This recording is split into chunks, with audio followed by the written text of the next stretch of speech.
Est-ce que là, ça marche? Cool. Eh bien, enchantée à toutes et à tous. Il y a le son ici. Hop, plus d'écho. Est-ce que ça va en ligne? Tout le monde m'entend ou pas? Essayez de regarder en même temps.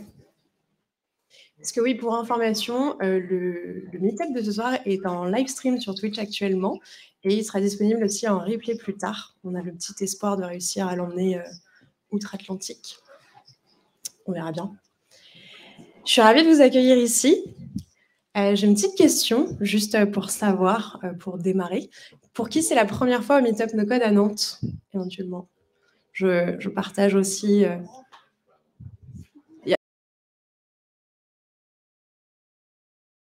Pour la petite info, donc moi, c'est Amandine. Je suis une ancienne de la cantine. Je travaille aussi pour le Web2D sur la programmation. Et actuellement, je suis Head of Community chez Otto, une école de formation au no-code, principalement Bubble.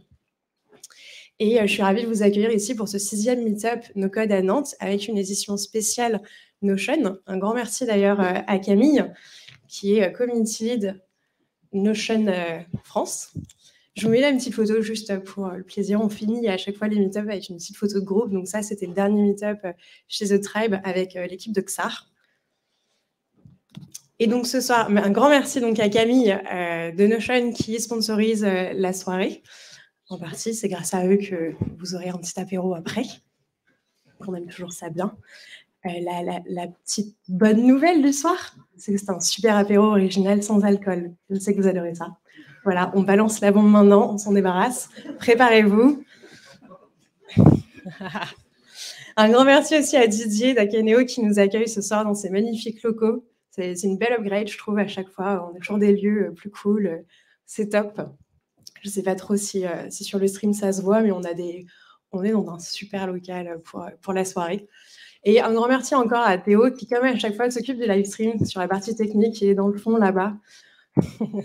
Mais c'est grâce à lui, en tout cas, que toutes celles et ceux qui sont en ligne, parce qu'ils ne sont pas sur Nantes ou n'ont pas pu s'inscrire vu qu'on était complet, peuvent suivre quand même le meet-up et ce qui s'y passe. Ce soir, on a un programme chargé par rapport à d'habitude parce qu'on avait quand même envie de pouvoir aller à fond et exploiter tous les sujets. Donc, on a Camille qui, au passage, quand même, est arrivée à Nantes du Portugal, a fait le trajet, le déplacement pour, donc c'est cool. Merci beaucoup. Mais, du coup, qui vous racontera les petites updates et les petites news de Notion, ce qui s'y passe pour la communauté cette année. Ensuite, on a Didier qui, pendant 15 minutes, vous racontera comment est-ce qu'il a mis en place et déployé Notion auprès de toute l'équipe d'Akeneo qui a quasiment, ou peut-être dépassé les 400 salariés. Dépassé les 400 salariés. Donc, c'est pas tous les jours qu'on en voit et qu'on peut voir ce que ça donne, un Notion avec autant de gens. Ensuite, on a Stéphane. Donc, on a des petites interludes. Stéphane a lancé VP Connect, un studio de plugins pour les outils no-code et WordPress. Et vous avez sorti un plugin Notion, donc tu nous en parleras un petit peu, tu montreras comment ça marche. Ensuite, on a Carole qui va nous parler de mixité sur l'anomalie statistique qu'est Notion et que représente Notion sur la mixité dans la tech. C'est une conférence qui a déjà eu lieu au Web2D en juin dernier.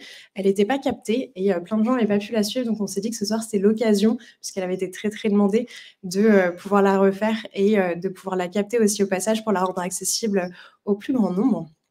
Et on terminera avec Valentin qui va nous parler de sa plateforme Notion Everything, qui est une marketplace pour des templates Notion et donc un autre projet entrepreneurial nantais. On finira là-dessus, on fera la petite photo de groupe et après, pour les personnes en présentiel, on pourra profiter d'un petit temps convivial, faire connaissance, discuter et se projeter et rêver de la prochaine édition. Donc, je vais laisser le micro à Camille.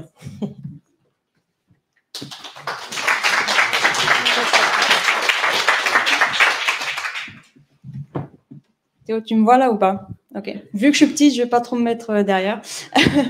Eh bien, écoutez, bonsoir, bienvenue et merci à tous et à toutes d'être présents pour ce premier Meetup Notion du coup de l'année. Je profite aussi de le souligner. Ça me fait très plaisir que ça se passe à Nantes parce que Nantes, on le sait, enfin certains le savent et certains et certaines le savent, c'est un petit peu la capitale du no-code en France. Je vois Théo qui est très content. Faut le reconnaître, voilà. Clairement, vous êtes les gagnants. Du coup, ça fait très plaisir de commencer en beauté, voilà, là où il faut être. Non, j'exagère. Bonne année aussi, parce que, écoutez, pourquoi pas, hein, j'en profite pour vous souhaiter à tous et à toutes une excellente année, pleine de succès, comme vous le définissez, de santé, c'est super important, et tout ce que vous voulez. Voilà. C'est pas le Père Noël, mais en espérant que ça soit réalisé. Alors, j'ai pas de slide. Je vais juste vous raconter un petit peu, grosso modo, qu'est-ce qui va se passer cette année, même si toute l'année n'est pas planifiée, mais vous rappeler un petit peu le fonctionnement de la communauté Notion de manière générale, et ce que nous, on fait pour la communauté France, qui je suis. D'ailleurs, il faudrait peut-être que je me représente parce que je ne suis pas sûre que tout le monde me connaisse, et ces choses-là. Donc, petite présentation d'abord. Moi, je m'appelle Camille. J'habite effectivement au Portugal depuis 5 ans maintenant, mais bon, française, donc forcément, je reste attachée à mon pays et je m'occupe du coup de la communauté française de Notion. À la base, c'était un projet totalement bénévole. Et en fait, au bout de plein d'étapes, ça fait 2 ans que ce projet évolue et c'est devenu un contrat en freelance avec Notion. Ça fait plus d'1 an maintenant que je travaille pour eux, avec eux, pour développer la communauté française à travers des événements comme celui-ci, des webinaires, des ateliers, des choses comme ça. Et la mise en avant de ressources toutes variées, on va dire, parce que ça peut être pas tellement de guides, mais on essaie de mettre en avant les guides, les créations des membres de la communauté, des templates, donc beaucoup de modèles. Tout ce qu'on peut trouver au final autour de Notion en français. Du coup, ça, c'est un petit peu ce qu'on fait de notre côté. Et en fait, on peut le retrouver partout dans le monde, c'est-à-dire qu'on n'est pas unique au monde, malheureusement. Il y a beaucoup de communautés Notion partout. Ça peut être autour d'une langue comme la nôtre, ou alors ça peut être autour d'un centre d'intérêt, disons. Ça peut être, par exemple, pour les étudiants, pour les créatifs, pour les designers. Il y a énormément de groupes. Donc, n'hésitez pas à regarder un petit peu ce qui se trouve. Il y a une page qui s'appelle Community, donc vraiment notion.so/community, qui recense absolument tout ce qui se fait à l'international, si jamais ça vous intéresse de vous mettre dans des petites niches comme ça, spécifiques. Alors, côté Meetup, pour le moment, c'est encore assez tôt. On est encore en train de en préparer pas mal. Je peux juste vous teaser sur les prochains qui sont plus ou moins confirmés. Il y en aura un à Paris, et c'est pas moi qui l'organise, c'est Lou. Lou, qui est à la fois modératrice de la communauté, qui est ambassadrice Notion depuis peu, et surtout aussi depuis peu consultante certifiée. Elle a tout fait d'un coup, voilà. Elle s'est dit, je vais m'y mettre à fond. Elle a réussi à avoir un max de titres. Super nana. Donc, elle va en organiser un à Paris, en principe en janvier, si je ne dis pas de bêtises, et un à Reims. Ça, je ne sais pas trop, mais début d'année, en tout cas, premier trimestre. Il y en a un autre à Angers aussi, qui devrait avoir lieu prochainement.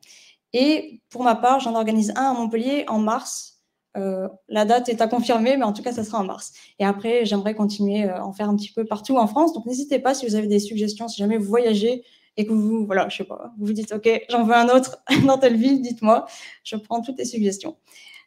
Pour ce qui est des webinaires, on continue cette année avec la série de webinaires qui s'appelle En scène avec Jérémy Foucret, qui n'est pas là, mais peut-être qui nous regarde sur le live, qui est en fait une série d'ateliers, webinaire atelier, dans le sens où c'est une personne d'une entreprise qui vient avec un problème spécifique qu'il rencontre face à Notion, en fait, dans leur entreprise, et on va essayer de le résoudre en direct. Voilà, donc avec l'aide de Jérémy Foucret, qui est un expert consultant certifié, Notion, évidemment. Donc ça continue. On va essayer de le garder à peu près tous les 2 mois pour pas que ça soit trop long non plus, parce qu'on essaie de faire pas mal de webinaires variés.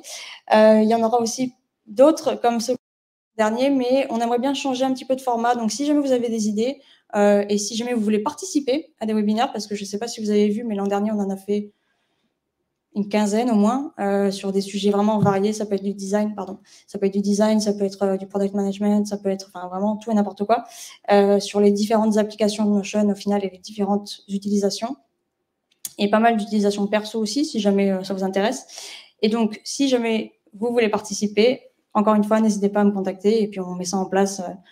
Franchement, généralement, c'est bon enfant, c'est très gentil. Je veux dire, dans les réactions qu'on reçoit, on n'a pas une communauté très négative, donc profitez-en si jamais vous voulez faire un petit peu vos marques sur justement les événements en ligne et que vous n'avez pas encore eu l'occasion de présenter ce que vous avez créé. Ça peut être un bon moyen de se mettre le pied à l'étrier. Et voilà pour les webinaires. Donc, vraiment ouvert si jamais vous voulez mettre aussi en avant vos propres webinaires autour de Notion, pas forcément que Notion, mais si vous faites quelque chose, par exemple, autour des outils no-code et que Notion en fait partie, dites-le nous, comme ça on peut l'ajouter aussi à notre réseau, à tous nos calendriers, et puis ça vous fait un petit peu de promotion. Je sais que je parle beaucoup, je suis navrée.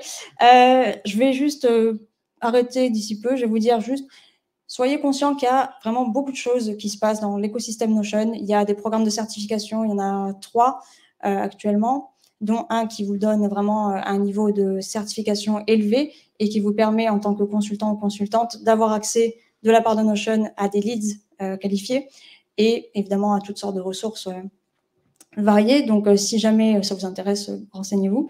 On a aussi des programmes comme celui d'ambassadeur, Champions et Campus Leader, qui sont des programmes à ce moment-là plutôt bénévoles, mais voilà, qui sont faits pour les gens qui vraiment aiment beaucoup Notion, soit en tant qu'utilisateur perso, soit en tant que personne au sein d'une entreprise ou en tant qu'élève dans une université, on va dire, ou dans une école.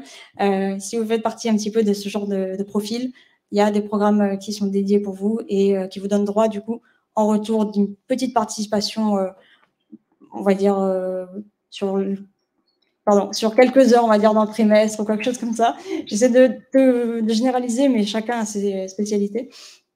Vous avez, du coup, un accès spécial à la team Notion, au support. Vous avez des ressources en avant-première et notamment des fonctionnalités en avant-première. Voilà, pas mal de choses. Donc, je vais arrêter là-dessus. Encore une fois, merci. Et puis, je vais laisser, du coup, Didier prendre le relais. Merci.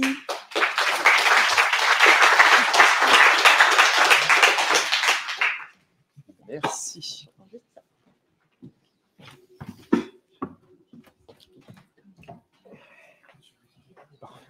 Merci beaucoup. Vous m'entendez bien? Oui, parfait. Bon, déjà, bonsoir à tout le monde. Je suis très heureux de commencer l'année avec un meet-up et à voir du monde en présentiel, des gens, des vrais. Donc ça me fait énormément plaisir. Donc vraiment, merci d'être là. Et aujourd'hui, je vais vous présenter comment on utilise Notion chez Akeneo et surtout comment on est passé de 1 utilisateur à 400 utilisateurs en 3 ans. Donc voilà, on va commencer avec ça. Quel est donc l'agenda que je vous propose? Je vais vous présenter quand même Akeneo, pour savoir de quoi on parle, qui on est. Ensuite, je vais vous parler de Notion en 2018, puis 2019, puis 2020, et on va terminer avec 2021-2022. Vous allez voir la chronologie un petit peu de ce qui s'est passé. C'est vraiment un retour d'expérience de ma part que je vous propose ce soir. Et on finira par une petite conclusion.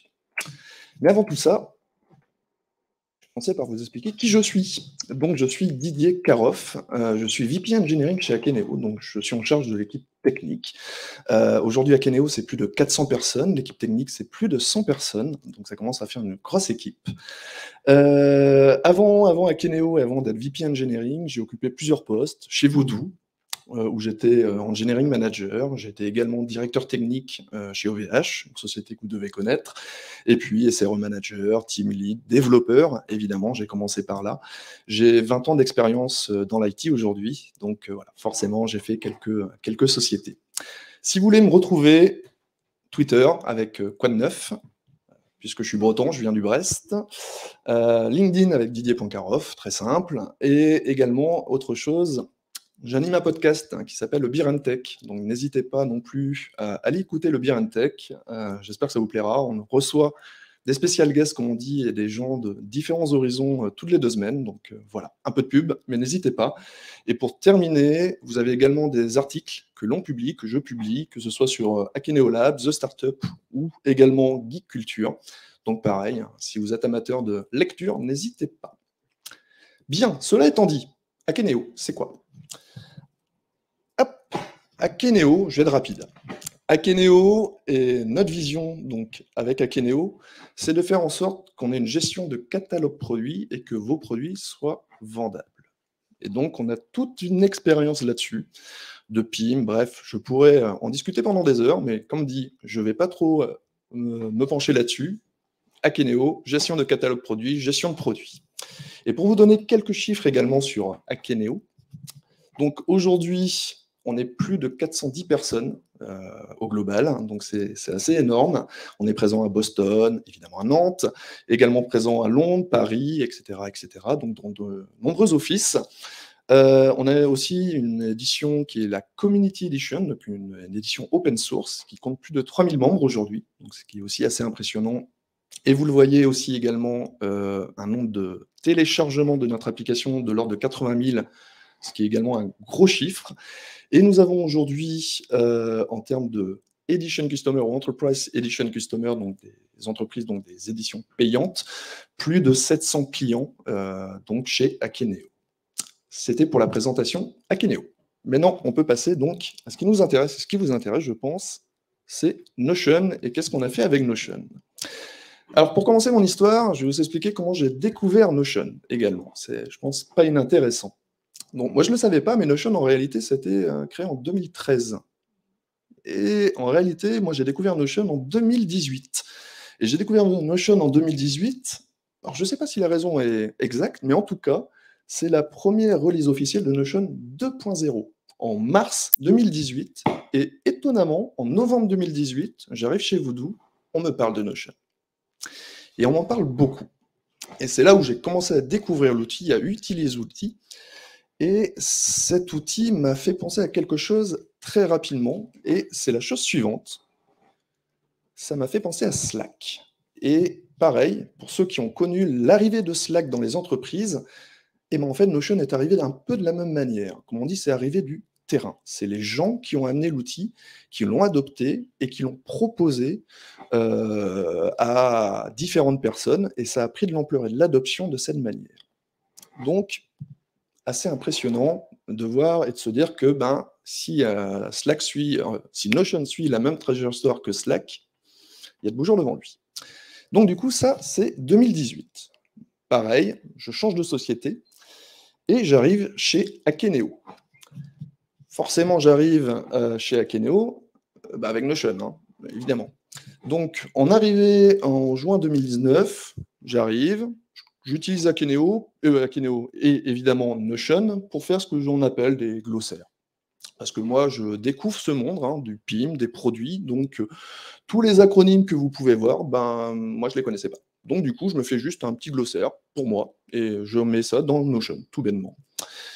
Arrivé en juin 2019, nous sommes 2 membres, moi et mon boss, pas plus. Et fin juillet, on est déjà 88. Ah. Alors, comment on a fait ? Eh bien, j'ai rien fait de très spécial, en fait, de très spécifique. J'ai tout simplement dit et parlé de Notion aux gens. Je leur ai dit, inscrivez-vous, allez-y, utilisez-le. Et les gens l'ont utilisé. Il n'y avait pas de plan, il n'y avait pas de choses plus particulières que ça, pas de formation non plus. Mais dès fin juillet, donc on va dire en 2 mois, et déjà 88 membres. Et en réalité, 40 membres connectés, donc on va dire 40 membres qui étaient vraiment actifs, en fin juillet 2019, ce qui est quand même assez impressionnant. Et à partir de ce moment-là, ça continue à progresser. Et donc là, aussi, on passe et on continue sur 2019, c'est quels étaient les problèmes en réalité en 2019 ? Pourquoi ça a pris cette ampleur et cette adoption ? Et en réalité, quand je suis arrivé chez Akeneo, il y avait du Confluence, il y avait du Slack, il y avait du Drive, du Google Drive, il y avait aussi un outil interne. Et puis, il y avait d'autres choses à côté, des Dropbox, bref, plein de trucs. Et donc, du coup, on se retrouvait avec des documentations qui étaient partout. Et également souvent obsolètes. Et donc ça, c'était un peu embêtant. Et puis, les gens les laissaient comme ça. Comme souvent et comme dans beaucoup de sociétés, on fait de la doc, on la fait, puis on l'oublie. Et puis on passe à autre chose, et puis on en refait, et on continue. L'autre chose aussi, c'était la recherche dans Confluence. Je pense que vous la connaissez. La recherche dans Confluence, c'est pas leur meilleure feature. On avait aussi un autre truc qui doit être dans beaucoup de sociétés, c'est qu'on faisait nos rapports et nos prises de décision directement dans Slack. On envoie un message dans Slack, ok, fine, do it. Ouais, sauf que c'est un discours entre une personne et une autre. Bon, pour le broadcaster, pour le communiquer à l'ensemble, c'est pas forcément génial. Et puis, forcément, avec ces multiples sources, c'était difficile de trouver ce qu'on recherchait, ce qu'on cherchait. Donc, c'est là où j'ai amené, justement, Notion, au moins au product département. Donc, 2019, toujours, ça continue et je cherche à ce que ça prenne de l'ampleur. Donc, qu'est-ce que je fais? On est donc fin juillet, 40 membres connectés, top. Je cherche à ce que ça s'étende vraiment à tout le product département. Et là, je fais une présentation au product département pour parler de Notion et leur dire hey, il y a cet outil, et puis surtout, ben, allez-y, en fait, utilisez-le. Un petit plan de déploiement, vraiment très léger, où je leur explique gentiment, ben, vous l'utilisez, et puis on va voir ce que ça va donner. Et ça s'est arrêté là. Et puis également, je leur explique que ben, s'ils ont du contenu sous Confluence, sur Trello, whatever, ben, à migrer, c'est assez facile. Notion propose un outil directement dedans qui permet de migrer ces pages, donc pareil, utilisez-le. Donc ça a énormément aidé. Et on est en septembre 2019. Et donc, pour moi, les vraies raisons en fait, qui ont amené à ça, c'est déjà une adoption immédiate et naturelle. L'outil marche, donc les gens l'adoptent. Ça répond aux attentes. Et donc ça, forcément, les gens l'adoptent également. Les pages aussi, on ne le dit pas assez, mais sous Notion, c'est facile de faire des trucs assez classe. C'est beau, c'est propre, c'est joli. On met ça en PDF derrière. Waouh, c'est classe. Donc ça, c'est pareil, ben, c'est des choses que les gens apprécient. Tout de suite, très rapidement, on fait des choses qui sont cool, belles et classe. Et puis, dernier truc, et ça, c'était aussi quelque chose qui n'était pas spécialement dans ma tête, en tout cas, c'est que du nouveau contenu est apparu. Avant Notion, on ne faisait pas de meeting notes. Comme dit, dans Slack, je demande à X, il me répond, fin de chose. La documentation était obsolète, pareil, personne n'en touchait trop. Et bien là, la magie du truc, c'est que de nouveaux contenus sont apparus, les anciens contenus ont été mis à jour, et surtout, les meeting notes et d'autres choses de réunion ou les prises de décision ont basculé naturellement sous Notion. Pareil, c'était pas demandé, mais les gens naturellement l'ont fait. Donc ça, c'est pareil, c'est aussi assez intéressant. Donc là, on est toujours en 2019. On continue avec 2019. À fin 2019, on arrive à 100 personnes. Comme dit, septembre, 40, fin d'année, 100. Donc là, ça commence déjà à prendre de l'ampleur. En termes de formation, je n'ai donné sur l'année 2019 qu'une seule formation, pas plus. Je n'ai rien fait de plus. Et puis arrive un truc, mars 2020, je ne sais pas si ça vous parle, qui s'appelle le Covid. Et bien là, le Covid a aidé Notion chez Akeneo en réalité, puisque qu'est-ce qui s'est passé? Ben, il y a le Covid, il y a le télétravail forcé, du coup.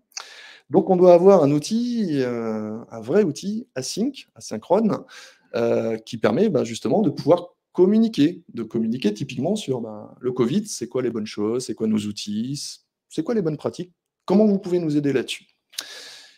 Et c'est à ce moment-là, en tout cas chez Akeneo, que la bascule complète se fait. Donc nos dirigeants, nos co-founders décident que oui, on bascule tous au Notion, toute la documentation, toutes les prises de décision, tous les rapports se poseront désormais dans Notion. Et là, en mars 2020, on passe à 200. 200 utilisateurs. Donc là, forcément, en 3 mois, c'est assez impressionnant. Et puis, forcément, on continue. Le Covid continue aussi. On passe à 2021, 2022. 2021, on est toujours un peu dans cet esprit du Covid. Mais en termes de membres, ça continue à progresser par la progression de la société, tout naturellement. Aujourd'hui, l'outil Notion chez Akeneo, c'est un standard. C'est l'outil de base que tout le monde utilise. Et aujourd'hui, comme dit, on est plus de 410, donc on est plus de 410 membres sous Notion. Et c'est comme ça qu'on a réussi à basculer de 1 à 400 en 3 ans. Pour terminer cette présentation, pour finir, donc comme expliqué, pour moi Notion, c'est vraiment le Slack de la documentation. C'est comme ça que je l'imagine et que je le vois pour le futur. On a gardé 2 outils qui sont Slack pour le synchrone et Notion pour l'asynchrone. Et le couple synchrone-asynchrone fonctionne extrêmement bien. C'est bien d'avoir des discussions directes. Slack est très bien pour ça. C'est excellent d'avoir du partage, de la documentation sous Notion. Et pareil, en termes de partage, ça marche très bien. La magie d'un outil qui répond aux attentes, tout simplement. Il n'y a pas vraiment de recette magique. C'est vraiment l'adoption, je pense, est portée par ça. C'est l'outil qui répond aux attentes, donc forcément, les gens l'adoptent. Une prise en main rapide aussi, également. Il y a peu de formations à avoir. On peut faire des formations, mais in fine, les gens l'utilisent assez naturellement et assez simplement. Adoption rapide portée aussi par un plan léger, comme expliqué. Je n'avais pas de gros plans, on n'avait pas mis des dates, des dates butoirs. On a juste laissé les gens faire à leur rythme, et en fait, ça a fonctionné. Et aujourd'hui, on est très early adopter des nouvelles features. Donc justement, dès que des nouvelles features sortent, ben, tout de suite, on les utilise et on aime ça. Donc ça continue à fonctionner. Et pour finir justement sur un dernier mot, et ce dernier mot est le suivant, c'est on ne crée pas un standard, on le devient. Et c'est ce qui s'est passé avec Notion. Merci à vous.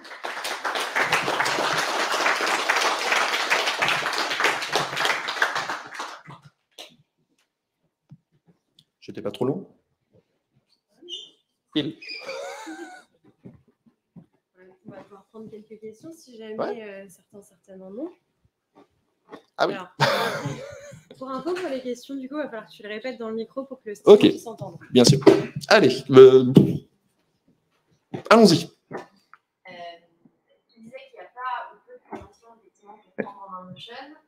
Néanmoins, il peut y avoir des niveaux d'adoption ou de pratique, et notamment je pense aux bases de données qui ne sont pas forcément accessibles comme ça, juste quand on découvre l'outil. Là, je viens de rejoindre une entreprise de presque 300 personnes, Murphy, qui utilisent Notion.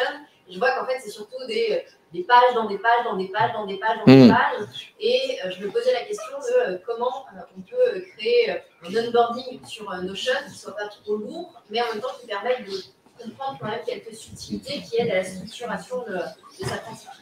Ok, donc j'ai répété du coup la question. Donc la question, si je résume un petit peu, c'est comment avoir de l'adoption sur des features qui sont un petit peu plus exigeantes, plus élaborées dans Notion que juste créer une page et mettre un titre et un peu de description. Il y a un autre truc dont je n'ai pas parlé, je ne sais pas si ça a forcément aidé, mais en tout cas, bon, je vais le dire. J'ai aussi créé dans Slack un channel avec des Notion Tips que je partageais de manière un peu constante. Et en fait, je pense qu'il faut avoir un référent et des ambassadeurs dans la société. Et les ambassadeurs dans chaque équipe, en réalité. Et c'est un petit peu ce qui s'est passé pour nous. C'est que j'ai créé ce channel et j'ai rien fait de plus que, en fait, les gens ont continué à ajouter des choses eux-mêmes. On continue à faire découvrir les choses eux-mêmes. Au point que même aujourd'hui, c'est les gens, eux, qui me font découvrir des choses sur Notion. Alors que, voilà, ça avait commencé un peu différemment. Donc, pour ces features, je dirais un peu plus élaborées, un peu plus complexes, ce qui fonctionne bien, c'est d'avoir vraiment des ambassadeurs dans les équipes ou dans les départements. Ça dépend de ton organisation. Et là, du coup, ben, ouais, il y a une adoption qui se fait parce que les gens comprennent comment l'utiliser. Il y avait une autre question. J'ai deux questions. Deux questions, ouais. Question grosso, combien ça vous coûte par mois?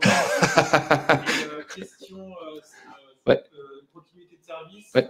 Je ne sais pas si Notion est down souvent, mais s'il est down, c'est quoi votre plan B? Très intéressant. Alors, combien ça nous coûte Notion? Parce qu'avec 400 utilisateurs, forcément, c'est pas gratuit. Je pourrais pas te dire exactement le prix parce que pour le coup, c'est pareil. Avant, c'était moi qui l'avais, donc je le savais. Mais là, avec 400 et pour la boîte, ça a complètement dérivé. Donc, je ne saurais pas trop de répondre, mais oui, ça coûte cher. Oui, très clairement, ça coûte cher. Ça, il n'y a pas débat. Ensuite, quand Notion est done, ça nous est arrivé. Puisque je me souviens d'une histoire où, quand on est capable de supprimer tout un workspace, nous, ça s'est produit. On nous a supprimé tout le workspace. Donc, on s'est retrouvé du jour au lendemain sans plus rien. Donc, le support est plutôt efficace et effectif, donc ça marche. Donc, ça, voilà. L'intérêt de Notion, c'est que c'est du Markdown. C'est-à-dire qu'on peut en faire des sauvegardes, des backups. Et c'est ce qu'on fait, en fait. On fait des backups tous les mois de Notion dans un drive. Ça peut paraître bizarre, mais c'est ce qu'on fait. Et au final, du coup, parce que c'est du Markdown, on n'a pas besoin de Notion pour pouvoir le lire. Donc, en fait, on fait des backups tous les mois, mensuels. Et si jamais demain Notion n'existe plus, si demain Notion, on ne le paye plus, on est toujours capable d'avoir notre documentation et de pouvoir le faire et le lire. Voilà. Oui. Est-ce que il y a des automatisations entre Notion et Slack? Est-ce que vous avez mis un pont du coup, entre les deux? Est-ce que donc on a mis un pont entre Slack et Notion, donc avec le fameux plugin? La réponse est oui, j'ai fait cette bêtise au tout début. me disant que c'était génial. Je recevrais des notifs de Notion et des notifs de Slack. Ça a duré 2 semaines. J'ai arrêté tout de suite parce que je me suis pris tout le monde et on m'a dit bon, bah, t'es gentil avec tes trucs, mais là, en termes de notification, c'est plus possible. Donc, en fait, j'ai retiré l'intégration. Et par contre, on a d'autres automatisations comme Zapier, comme voilà, avec d'autres outils, où là, pour le coup, ça marche vachement mieux. Bah, je t'en prie. Du coup, la Oui. question en ligne de Benjamin. Question en ligne de Benjamin. Comment est-ce que vous gérez en fait chez Akeneo les accès Ah. avec 400 utilisateurs Ah. en fait, comment est-ce que la granularité entre les différents Comment donc on gère avec 400 utilisateurs la gestion utilisateur dans Notion? De manière très simple, SSO. Merci à SSO, ça nous permet donc avec un Active Directory de pouvoir supprimer les utilisateurs quand ils partent de cette AD ou de les ajouter quand ils arrivent. Donc au final, c'est automatisé. Et les accès aux différentes zones du workspace sont aussi gérés via du SSO et de l'Active Directory? Tout à fait, ouais. Donc la gestion d'accès, c'est compris dans Notion Enterprise? Oui, tout à fait. Donc on a la version Enterprise, comme vous pouvez vous en douter. Et en effet, oui, on gère ça par groupe, comme on dit dans Notion, et chaque groupe a ses accès. Mais on est aussi très transparent chez Akeneo, donc de base, tout le monde est capable de pouvoir lire n'importe quelle Notion. Les droits d'écriture, c'est une autre histoire, évidemment. Mais en tout cas, sur le read, voilà, tout le monde peut le lire. Oui. Une question. Tu l'as évoqué, Notion, l'une de ses forces, c'est l'évolution, les nouvelles features, les nouvelles fonctionnalités qui arrivent. Oui. Ma question, c'est comment, dans un Notion avec 400 personnes, il va y avoir un workspace qui est énormément de pages. Quand il y a une feature qui arrive, chacun est en charge de dire je veux la remettre, je mets à jour ce que j'ai fait, ou comment vous gérez ça? Donc la question est, sur les nouvelles features, comment on fait pour les intégrer, les utiliser ou autre, on laisse libre les gens de faire, tout simplement. Là, typiquement, il y a des belles évolutions, je trouve, qui sont arrivées sur les DB, avec des liaisons, chose que je m'embêtais moi à faire en automatique à la main. Donc ouais, non, on laisse les gens faire, en fait, tout simplement.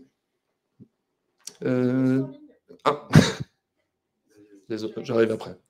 Céline se demande si jamais vous utilisiez d'autres outils no-code chez Akeneo en plus de Notion ou Airtable ou autre, par exemple. Si vous aviez une stack plus fournie. On a une stack plus fournie en termes de no-code. Je ne pourrais pas la détailler là tout de suite, mais oui, on a du Airtable dans certains endroits et on a d'autres choses, en effet, qui sont no-code.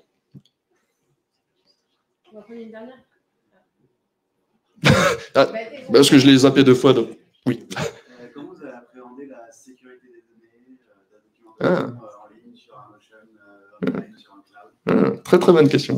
Je sais que c'est une question de la société. Et après, c'est la première question. Et qu'est-ce que tu dirais à une société qui serait réfractaire de cette utilisation? Donc la question est comment on gère la sécurité de notre Notion et comment justement on fait attention à ce que ça ne parte pas partout. Déjà, on a désactivé le système public. Voilà. Au tout début, on l'avait mis et on l'a supprimé. On a supprimé aussi le fait de pouvoir exporter tout le site. Donc en fait, on joue sur les membres et avec des droits restreints pour ne pas pouvoir pomper tout Notion, concrètement. Et ensuite, on a donc, ça c'est notre chance aussi, donc on a grandi, donc on a aussi cette capacité aujourd'hui d'avoir des security ingénieurs et des gens dont c'est le métier. Donc concrètement, tous les 6 mois, j'ai un petit audit pour savoir si tout Notion est bon et en termes de sécurité est OK. Donc allié à ça par le SSO, etc. Donc il trace également les accès qui sont faits. Donc voilà, on marche comme ça pour l'instant. La dernière, parce qu'après, c'était pour savoir si tu utilisais Notion dans la partie aussi RH, ou finance ou office, comme un outil interne. Donc la question est de savoir si on utilise Notion pour la finance, l'administration et autres. La réponse est oui. Oui. Ouais. Ça peut te surprendre, mais il y a aussi des bases de données là-dedans qui font tout seul. Ils créent des mini CRM. Vraiment, tout le monde utilise Notion. Tout service. J'ai le droit ou pas? Non, je suis désolée pour ça va être la deux pièces. Mais on a un temps après tous pour discuter. Mais il va falloir qu'on avance, sinon à 22h, on est toujours. Merci beaucoup.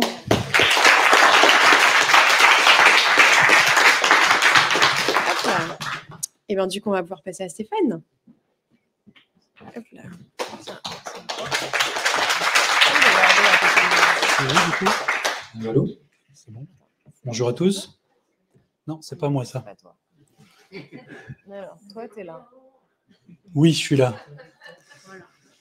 On a pensé à tout, mais pas au fait que j'allais avoir une main pour faire la démo, en fait, Amandine. Mais on va y arriver. Bon, j'ai très peu de temps, donc je vais aller vite.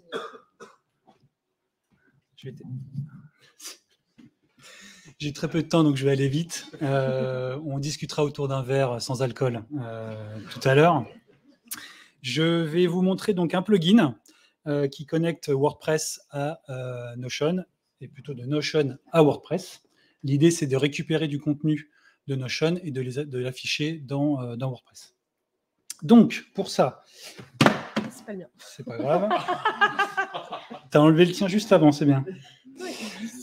Pour ça, donc j'ai fait un petit site sur WordPress. Comme l'idée, c'est de faire des copycats en no-code, là on aime bien, c'est la mode. J'ai refait un petit site qui s'appelle Notion France, du coup sur WordPress. Donc je vais vous montrer, hop, le site, voilà ce que ça pourrait donner. Donc, le site là, j'ai mélangé des contenus de Notion et des contenus de WordPress. Donc, pour faire ça, on installe un plugin qui s'appelle donc Notion WP Sync. On a appelé Notion WP Sync.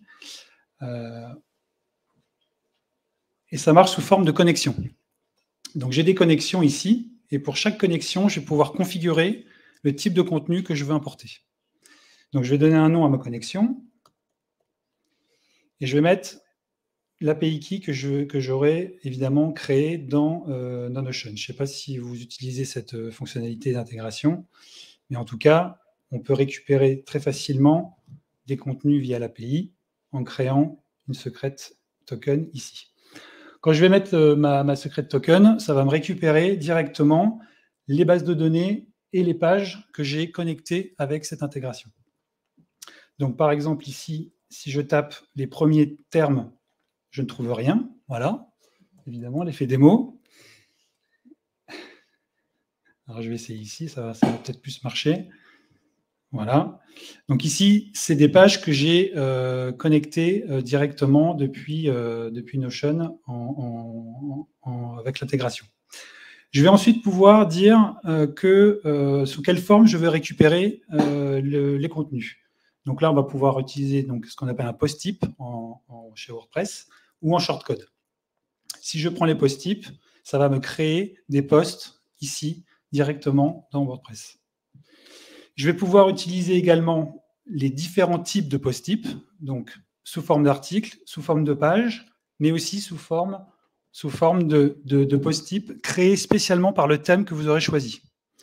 Je peux aussi également créer un post-type directement dans le plugin.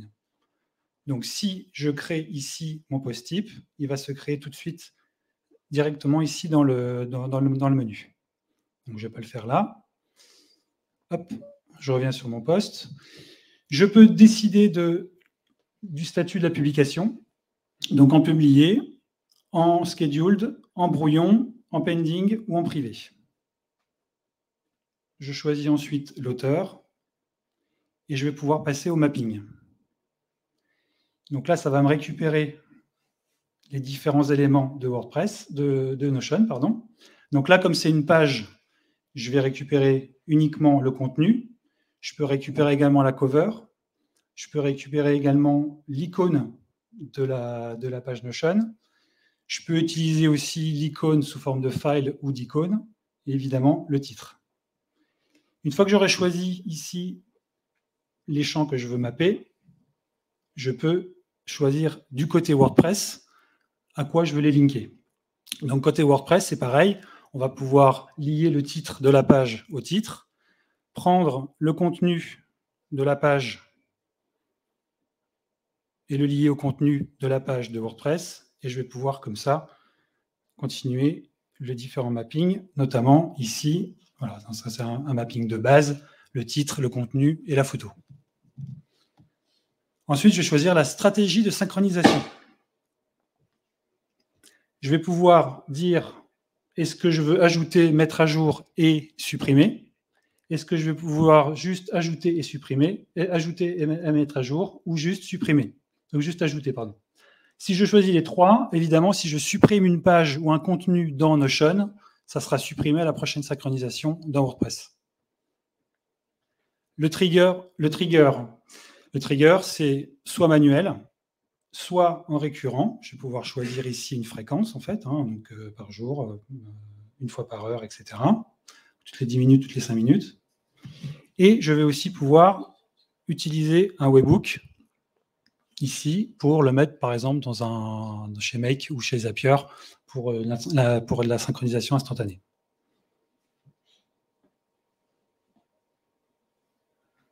Donc, je vais sauver la connexion. Voilà, et là, je vais pouvoir synchroniser.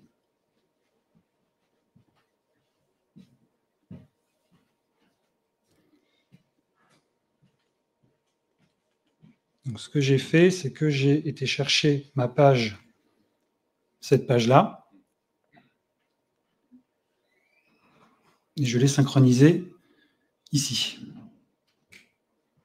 Donc, la synchronisation s'est bien faite. Et du coup, ça m'a créé une page directement ici dans WordPress. Alors, là, c'était l'admin. Voilà, ça m'a créé la page directement dans WordPress. Donc, évidemment, si je fais une modif dans mon Notion, j'enlève Automation, par exemple. Je retourne sur ma page.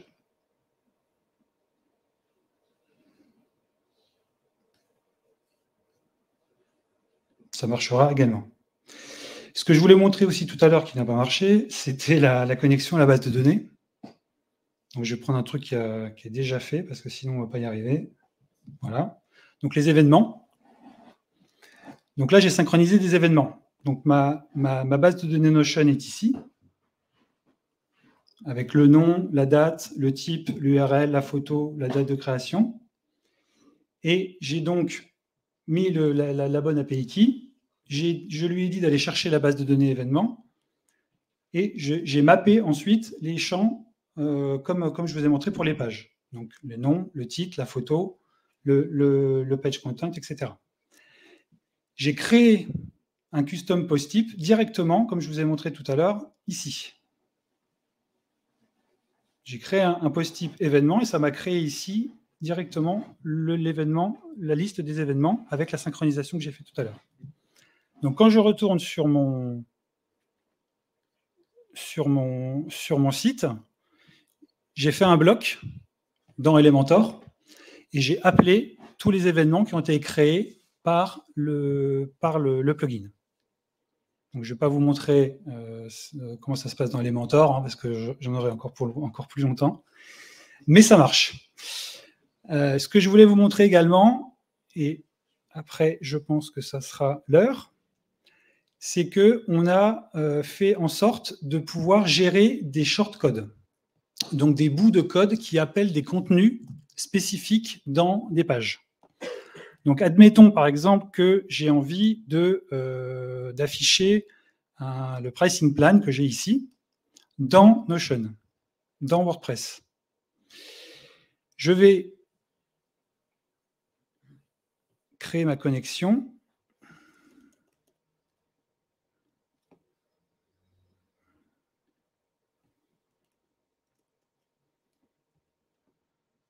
Là, ça ne marche pas parce que je n'ai pas chargé.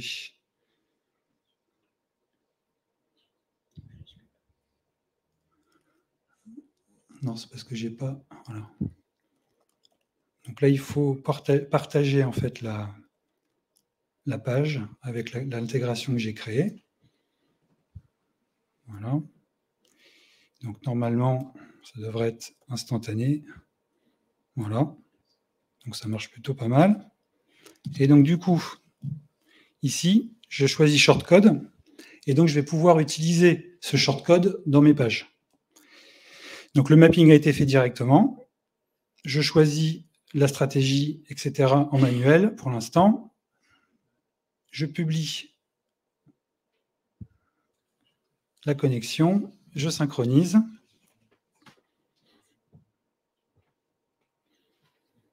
Et ça m'a créé ici ce qu'on appelait un Notion Content. Et ce Notion Content va pouvoir être utilisé par des développeurs, etc., mais aussi par des non-développeurs, puisqu'on va pouvoir ajouter, par exemple, un post, et puis se dire qu'on veut l'afficher dans le post. Alors, on a fait un petit bloc ici qui s'appelle Notion Content, et on va pouvoir appeler le bloc qui va s'afficher directement dans Gutenberg.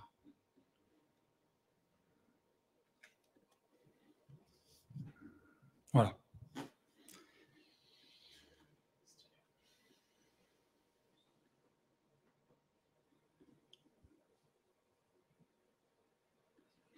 Donc le plugin est en bêta, comme vous avez vu, ça ne marche pas des masses encore.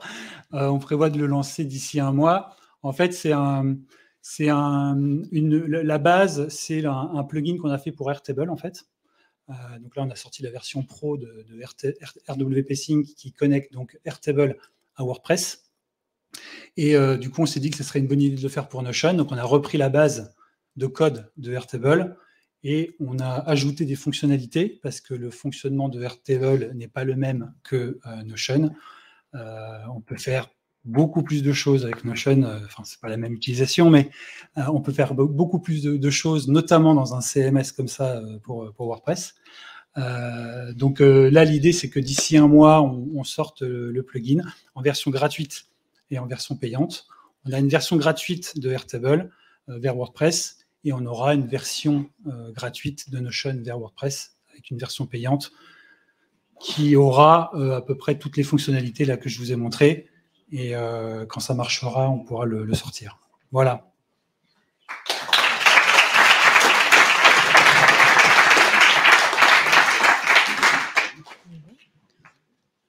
S'il y a une question, on a le temps de la prendre et on n'en prendra qu'une seule. Après, j'ai plus le chat du stream si jamais. Eh bien, super. Ah, bah, Théo vient de me dire que c'était good, donc bah, let's go. Carole.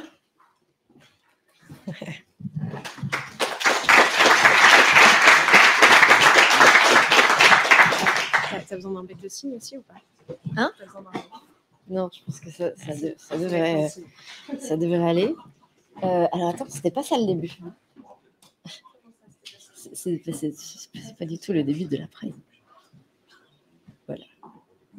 Ah, voilà. Vous êtes spoilé, on va directement boire un coup, du coup. Non. C'est une tâche délicate, d'ailleurs, qui me revient, puisque je sais que vous pensez tous et toutes à boire et à manger derrière, et qu'il va falloir vous faire patienter. Donc, moi, je suis Carole. Je suis depuis peu Talent Acquisition Manager chez Murphy, qui est une entreprise qui fait de la réparation d'électroménager à domicile et du reconditionnement d'électroménager. Mais je sors de 2 années de freelancing pendant lesquelles j'ai été plutôt très active au sein de la communauté No Code France. Et donc, une partie d'entre vous me connaît peut-être sous le pseudo de Tentage de trucs, puisque c'est voilà, avec ce concept que j'ai fait moult explorations ces 2 dernières années. Mais avant de rentrer vraiment dans le sujet du no-code, de Notion et de la diversité et de l'inclusion, je vais être obligée de vous faire un petit retour en arrière pour vous amener à comprendre pourquoi avoir mal au doigt il y a 23 ans m'a forgé des convictions en termes de mixité aujourd'hui. Donc, on repart en arrière, en 2000, et là, c'est moi.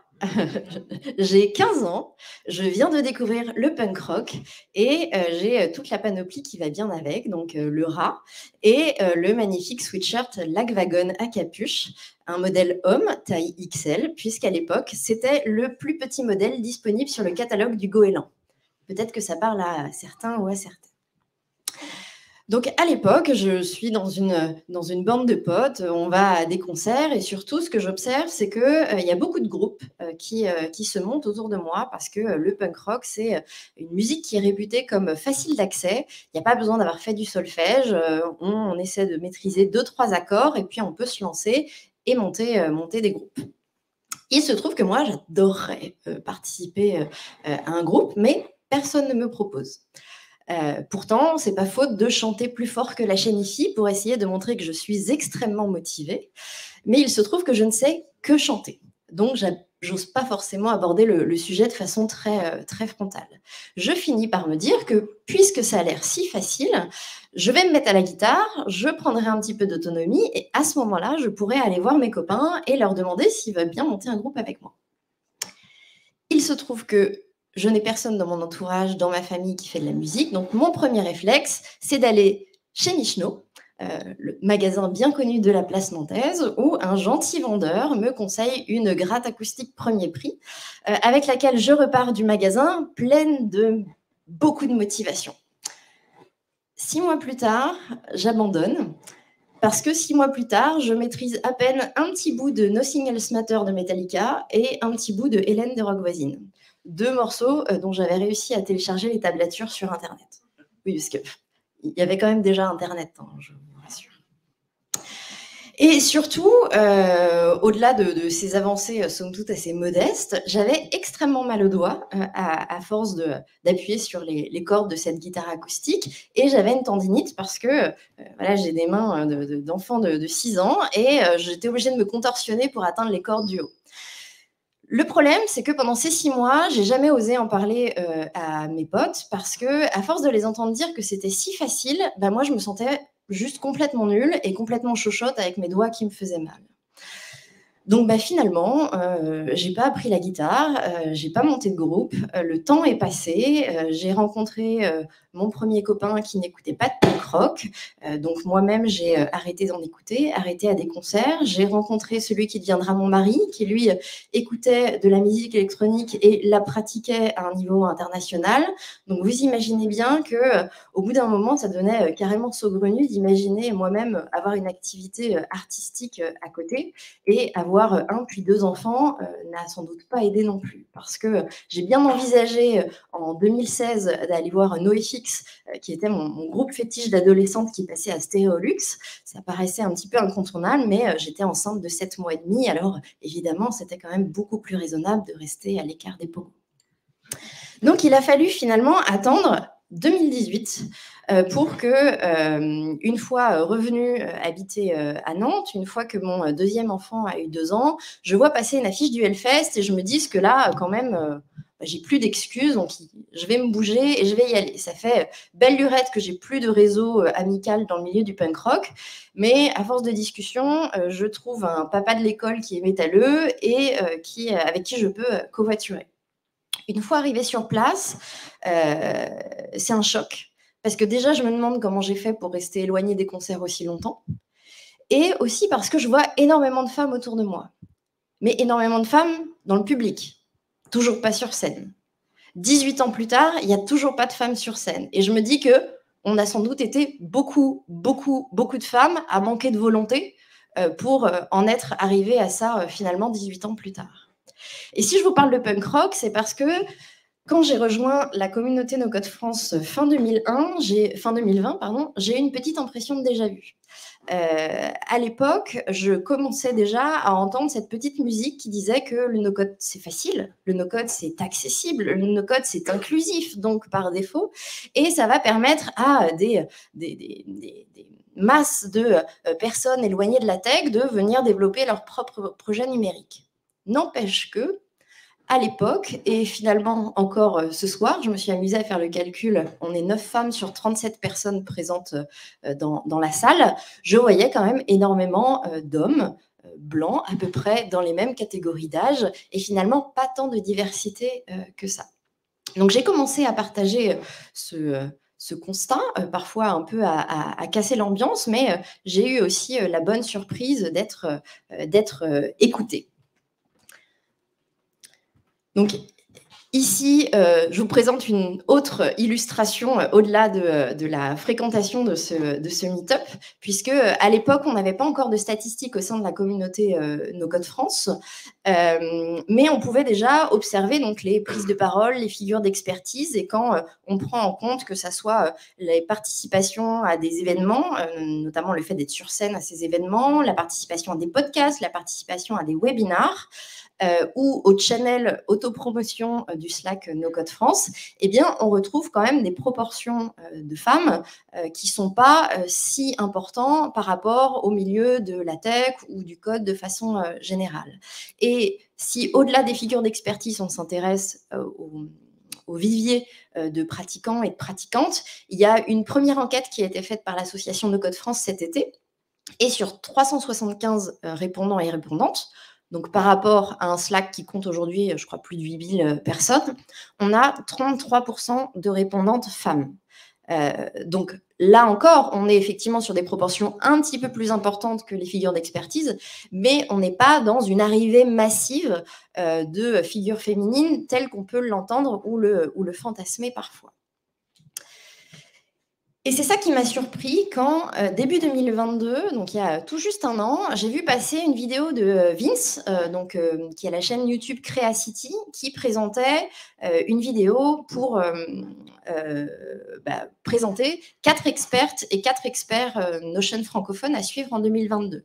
Et alors, je ne sais pas vous, mais moi, ça faisait quand même bien longtemps que je n'avais pas vu un panel comme ça d'experts et d'expertes à la parité sur un sujet qui n'est pas lié à la parentalité ou à un sujet typiquement féminin. Donc, ça a quand même commencé à aiguiser ma curiosité.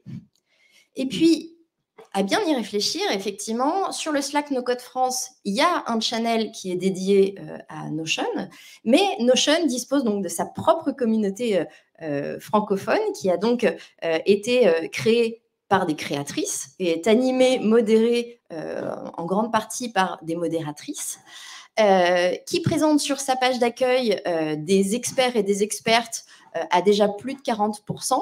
Et si pour le Discord, il n'y a pas de statistiques officielles, sur le groupe Facebook, on avait, à l'époque où on a regardé à peu près au printemps de l'année dernière, 48% de femmes sur ce groupe Facebook. Donc, on est là sur des chiffres qui, effectivement, sont sur une espèce d'anomalie statistique par rapport à ce qu'on peut voir dans le reste de la communauté no-code. Et qui n'ont rien à voir avec les chiffres du punk rock, puisque ce que je ne vous ai pas dit tout à l'heure, c'est que sur la fiche du Hellfest de 2018 où je me suis rendue, il y avait 0,6% de femmes sur scène, sur alors, un festival évidemment qui est plein de diversité de musique, dont certaines beaucoup plus masculinisées que le punk rock. Mais si on s'intéresse à un festival comme le Punk in Republic, auquel j'ai participé à Angoulême en 2019 ou cette année à Tours, eh bien, on est sur des proportions de 7% de femmes. Donc, ce que je vous disais tout à l'heure, c'est que sur une pratique musicale censée être facile, censée être inclusive, quand 20 ans plus tard, on a 7% de femmes sur scène, c'est que probablement, ce n'est pas juste une question de volonté, mais il y a un problème systémique. Et la question que je me suis posée, ma crainte surtout, c'est que si dans le milieu no-code, on en reste à ce mantra, à ce fantasme de c'est inclusif par défaut, qu'on en reste là, eh bien, dans 20 ans, on ne soit pas beaucoup plus avancé et on est toujours entre 10 et 20-25% de femmes et finalement pas davantage. Mais plutôt que de me dire de rester concentré sur ce qui ne va pas, j'ai voulu revenir sur cette idée de tiens, Notion, il y a un truc et voir s'il n'y avait pas quelque chose à explorer. Donc au printemps dernier, et avec la perspective du Web Today où Amandine m'avait proposé de faire une conférence, je me suis dit que j'allais creuser un petit peu le sujet en commençant par mener des interviews de femmes expertes de Notion qui ont une pratique avancée, qui ont pris la parole autour de Notion, qui en ont parfois fait leur métier, à distinguer aussi d'une pratique de personnes qui ont découvert par exemple Notion dans leur entreprise et qui ont une pratique du quotidien mais qui ne vont pas forcément dans la construction de leur propre espace de travail.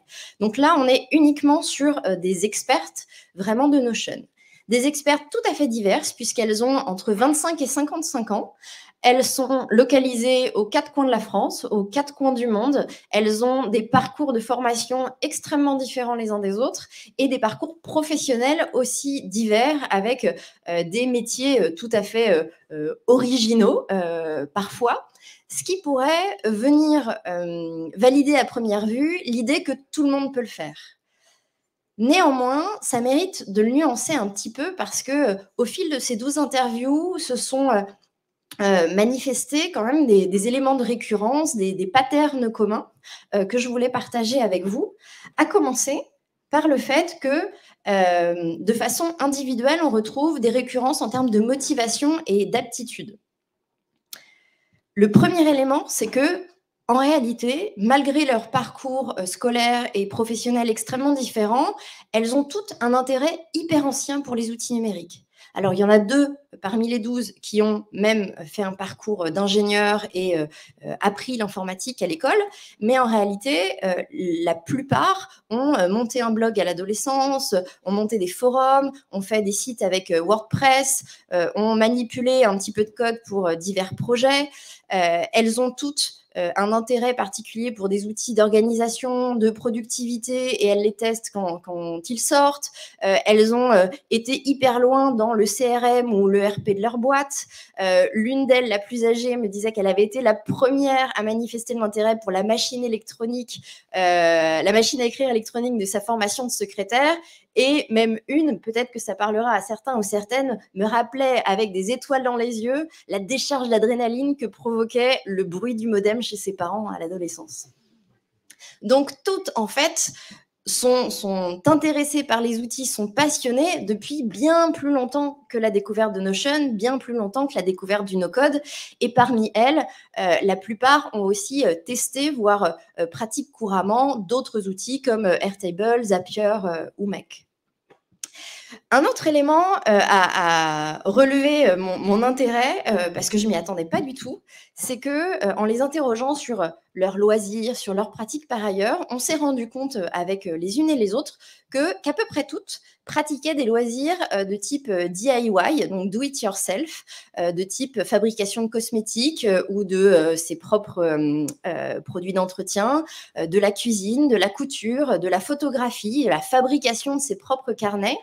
Et en discutant avec les unes et les autres, on s'est rendu compte que ces pratiques-là, dans cette logique de construction, avaient pu aider à déjà générer une logique algorithmique et faciliter l'appropriation des outils. Parce que pour la couture, par exemple, il ne suffit pas de savoir assembler 2 pièces de tissu, il faut partir d'un patron, avoir une idée du projet final, comprendre en quoi les différentes opérations vont produire tels effets et pourquoi on ne peut pas les amener dans des sens, en tout cas dans des ordres différents, etc. Donc finalement, chez chacune d'elles, on retrouve ce double élément avec à la fois des motivations, des appétences, mais aussi des aptitudes. Et ça vient quand même remettre en question le fait que tout le monde pourrait le faire, puisque ce câblage spécifique, on ne le retrouve pas chez 100% des personnes. Un autre élément de récurrence qu'elles évoquaient, c'était aussi la notion d'effet de communauté. Alors, par communauté, il y a un effet d'inspiration qui vient de grandes figures. C'est vrai que Notion, aujourd'hui, est tellement pratiqué dans le monde qu'il y a énormément de contenu, de youtubeurs, de youtubeuses qui apportent beaucoup d'inspiration. Il semble aussi que ces grandes figures, parfois, soient source un peu de pression, étouffent un petit peu par le fait que ça soit des sources d'expertise hyper impressionnantes et qu'on n'ose pas toujours passer le cap. Et à ces grandes figures, elles ont préféré, en termes d'activation de leur pratique, plutôt des pairs, des personnes avec qui elles ont échangé au sein de la communauté, sur le Discord, sur le Facebook, et finalement des personnes plus proches d'elles, et notamment des femmes, qui ont été unanimement reconnues comme facteurs de motivation pour aller plus loin. Et je me suis demandé si le fait de trouver beaucoup de femmes dans cette communauté, c'était juste un effet boule de neige du fait que c'était des femmes qui étaient à l'initiative de cette communauté francophone, ou s'il y avait des effets de parti pris de la part de Notion dans des activités ou dans des manières de présenter le produit qui auraient pu avoir de l'effet. Donc, à partir de là, je me suis mis à regarder le site.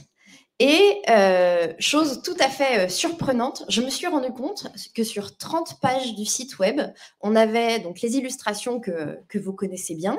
Et en fait, on a quasiment 80% des personnages des illustrations donc sur ces 30 pages du site qui sont perçus comme féminins. Donc, on a une surreprésentation des personnages féminins sur l'ensemble du site, mais bien plus encore, puisqu'on retrouve cette surreprésentation, que ce soit dans les campagnes de communication, ou sur l'affiche à l'entrée du siège de Notion, que ça soit dans la conférence Block by Block, où on a 84% de personnages féminins dans les illustrations et 44% d'intervenantes dans le panel. La chaîne YouTube de Notion, avec 6 tutoriels animés par une femme ou à minima par une voix féminine, un pack presse d'illustrations qui comporte à 80% des personnages féminins et du coup une mécanique qui déploie cette surreprésentation aussi sur les réseaux sociaux ou les cas d'usage qui sont présentés par Notion. Un élément à noter aussi, c'est que on perçoit immédiatement comme féminin ces personnages et pour autant, on n'est pas dans du rose, on n'est pas dans des caractéristiques tout à fait stéréotypées des femmes parce que, il faut quand même que je revienne au punk rock, on trouve beaucoup de femmes dans les illustrations. Et là, je vais vous montrer 3 albums, les 3 premiers que j'ai achetés à 15 ans. On voit des femmes, mais en réalité, elles sont quasiment toujours représentées dans des formes hyper sexualisées ou alors hystériques façon sorcière, parfois les deux, alors que les hommes sont représentés comme des mecs qui vont au skatepark, alors que moi, spoiler, j'allais pas au lycée déguisée en infirmière. Donc on n'a pas forcément besoin de cette hypersexualisation ou des stéréotypes pour représenter des femmes.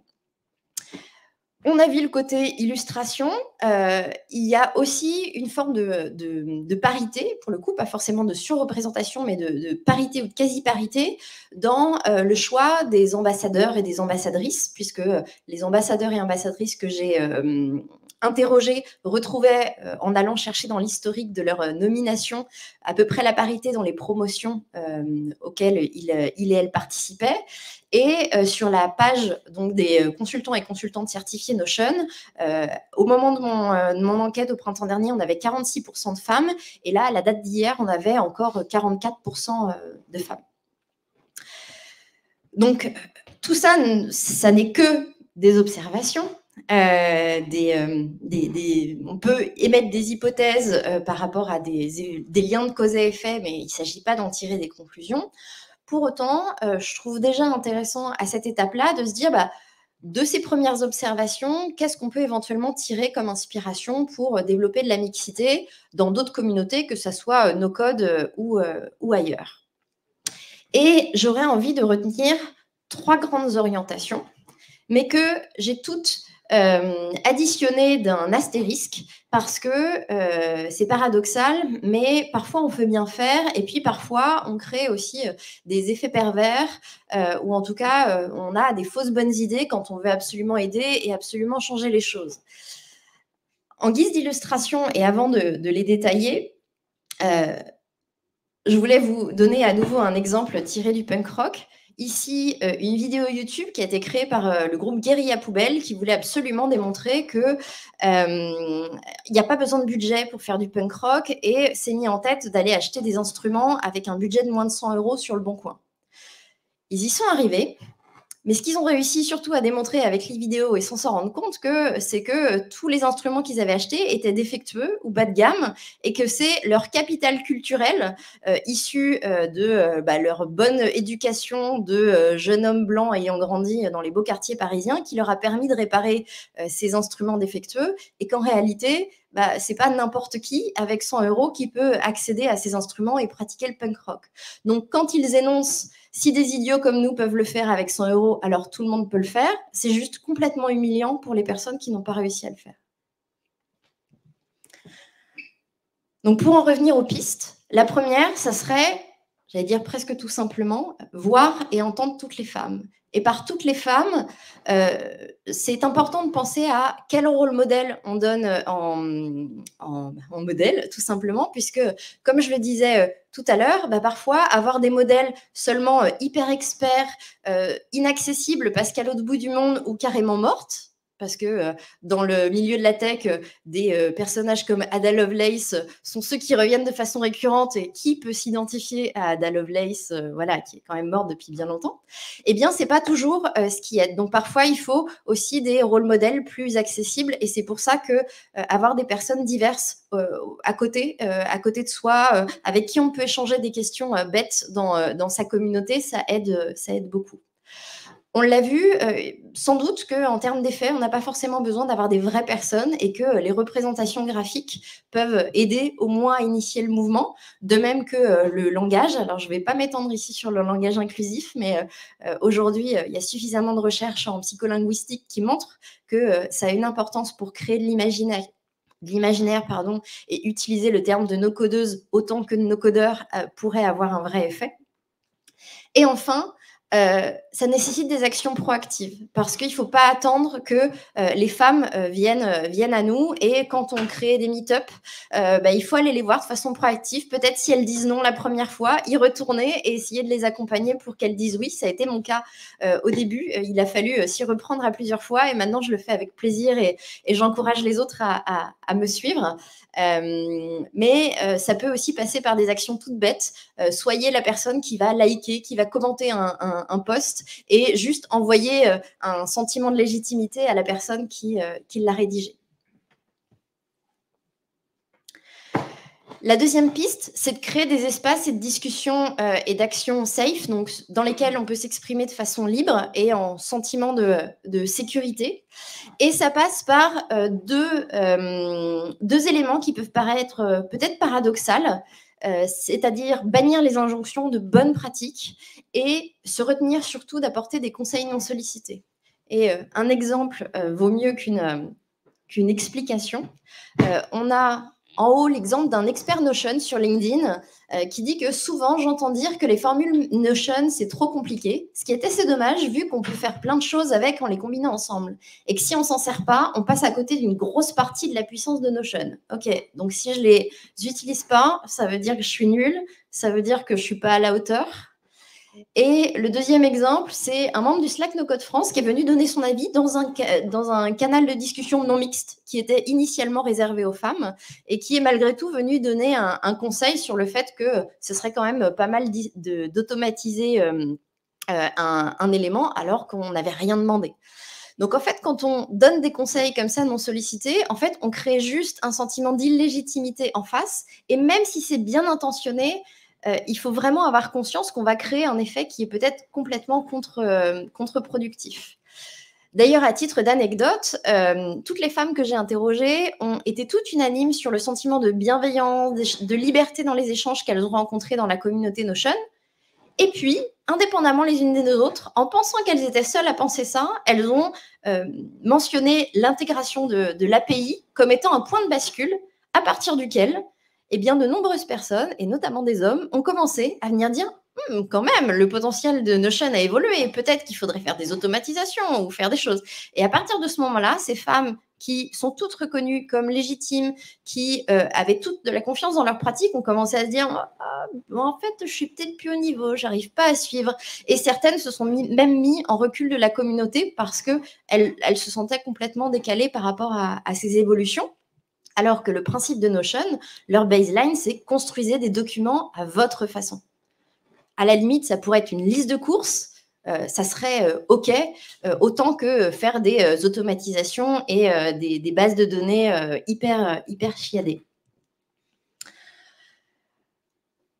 Le complément de cette slide, c'est aussi de s'autoriser à créer des espaces en non-mixité choisie. Il y a plein d'environnements dans lesquels aujourd'hui on voit la puissance de ces espaces de discussion. Au sein du Slack No Code France, on a réactivé un channel 100% féminin l'année dernière, et on voit qu'effectivement, il y a beaucoup de femmes qui n'intervenaient pas dans d'autres channels, qui se sont mis à partager, à du coup, prendre confiance, du coup, à se motiver pour venir ensemble à des événements. Et c'est aussi quelque chose que j'ai vu avec beaucoup de puissance dans le punk rock, puisque j'ai moi-même participé à un bootcamp d'une semaine entre femmes en 2021. Et le résultat, c'est qu'en 6 mois de pratique de la guitare sèche toute seule, j'ai fini par abandonner, alors qu'en une semaine, j'ai touché la gratte électrique, à la basse, à la batterie, et qu'ensemble, on a composé des morceaux. Et le dernier point, et ce par lequel je conclurai, c'est de penser à adopter une approche intersectionnelle. Alors, la notion d'intersectionnalité, c'est le fait de parfois cumuler des potentiels facteurs de discrimination, comme par exemple une femme noire qui pourrait être en proie à la fois à du sexisme et à la fois à du racisme. Et cette dimension, elle est importante parce que je vous ai parlé de femmes, c'est vraiment l'angle que j'ai pris dans cette étude. Mais ce que je ne vous ai pas dit, c'est que toutes les femmes que j'ai interrogées, ce sont des femmes blanches qui ont toutes grandi dans des environnements où leurs parents ont pu avoir un ordinateur et les faire s'initier à cette pratique-là, qui ont pu derrière avoir les moyens d'acheter un ordinateur. À l'exception de l'une d'entre elles, ce n'étaient que des femmes qui n'avaient pas d'enfants en bas âge, parce que ce n'est pas la même chose que de développer sa pratique quand on a du temps libre pour soi, ou alors quand on a des petites tranches d'une demi-heure le soir après le travail et qu'on sait que les enfants vont se réveiller. Donc, tout l'intérêt d'une pratique comme celle-là, c'est certes de soulever des facteurs favorisants ou défavorisants pour les femmes, mais ça n'empêche pas de considérer plein d'autres facteurs qui peuvent se cumuler, et soi-même, moi la première, de penser à tous les privilèges et tous les facteurs favorisants que l'on a eus. Donc, de façon générale, essayons, quand on parle punk rock, no-code, entrepreneuriat ou que sais-je, d'éviter les biais du survivant, biais du survivant, pardon. Et c'est pas parce que moi j'ai pu le faire que tout le monde peut le faire. Merci.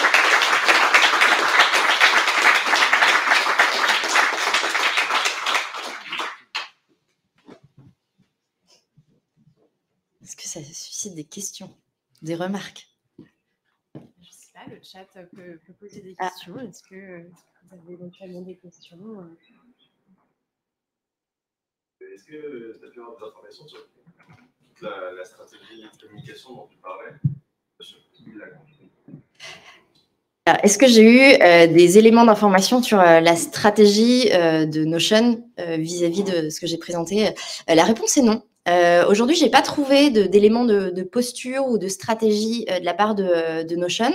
Ils ont des postures en faveur de la diversité et de l'inclusion sur leur recrutement. Donc, c'est très présent dans leurs offres d'emploi, par exemple, mais pas sur la manière dont ils ont communiqué.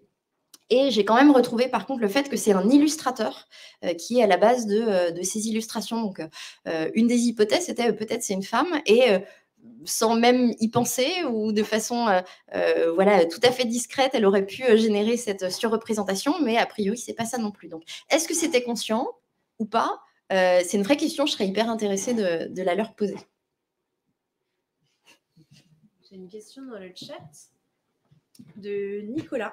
Quelle a été ta plus grande découverte finalement sur cette enquête, ou la chose qui t'a le plus étonné parmi tout ce que tu as décrit? Je pense que c'est cette histoire de surreprésentation des femmes, parce que ça m'avait pas du tout sauté aux yeux. Maintenant, je vois que ça. Et en fait, pour avoir du coup énormément échangé, alors il y a ces 12 interviews, mais j'ai échangé avec des hommes et des femmes par ailleurs très pratiquantes de Notion, des ambassadeurs, des ambassadrices. En fait, personne n'avait repéré ça. Et en fait, alors là, pour le coup, c'est ma formation de psychologie sociale qui me fait l'affirmer. En fait, il y a beaucoup de choses qui ont énormément d'influence parce que elles sont inconscientes, en fait, parce qu'on les voit pas.